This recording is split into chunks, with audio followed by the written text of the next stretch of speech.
সবাইকে আমার বিদ্যালয় চ্যানেলে স্বাগতম। আজ আমরা প্রথম শ্রেণীর গণিত সপ্তম অধ্যায় যোগের 7.3 শূন্যের যোগ করব। তো শুরু করার আগে শূন্য জিনিসটা কি সেটা বুঝতে হবে।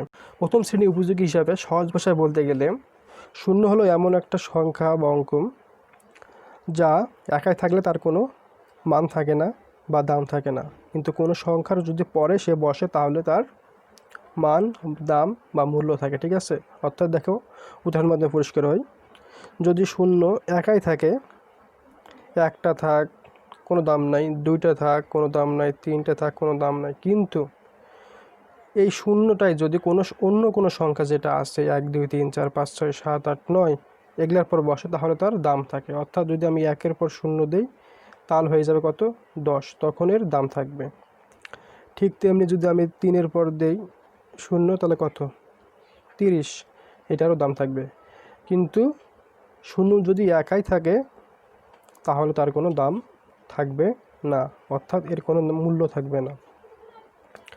আর একটা জিনিস মনে রাখতে হবে, শূন্যের সঙ্গে যখন আমরা যোগ করতে যাব কারণ, তো যোগ করার সময় সেই সংখ্যাটাই বসবে। অর্থাৎ শূন্যের সঙ্গে যদি আমি 2 যোগ করি তাহলে যোগফল 2 বাইর হবে। অর্থাৎ শূন্যের সঙ্গে তোমরা যেটাই যোগ করো না কেন যোগফল ওই একই সংখ্যাটাই হবে। ঠিক আছে, আমরা যদি শূন্যের সঙ্গে যদি এখন 6 যোগ করি তাহলে যোগ হবে কত, 6। আবার যদি 4-এর সঙ্গে শূন্য যোগ করি ওই একই 4, অর্থাৎ শূন্য থেকেও যা না থেকেও তা। তাহলে আমরা বুঝতে পারলাম শূন্য যদি একাই থাকে তাহলে তার কোনো দাম নাই, কিন্তু কোনো সংখ্যার যদি পরে বসে তাহলে তার দাম থাকবে। অর্থাৎ আমরা 1-এর পর যে শূন্য দিই 10, তখন এর দাম থাকবে।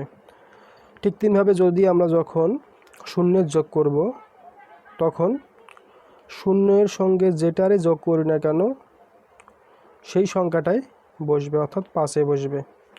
আবার কোনো সংখ্যার সঙ্গে যদি আমরা শূন্য যোগ করি তাহলে ওই সংখ্যাটাই বসবে। অর্থাৎ যদি আমরা 3-এর সঙ্গে শূন্য যোগ করি তাহলে 3-এই বসবে। আশা করি তোমরা শূন্যের যোগ কেমন করে করতে হয় তা বুঝতে পারছো।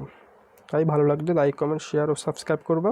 সাবস্ক্রাইব করে পাশের থাকা বেল আইকনটি চালু করে দেবা। ধন্যবাদ।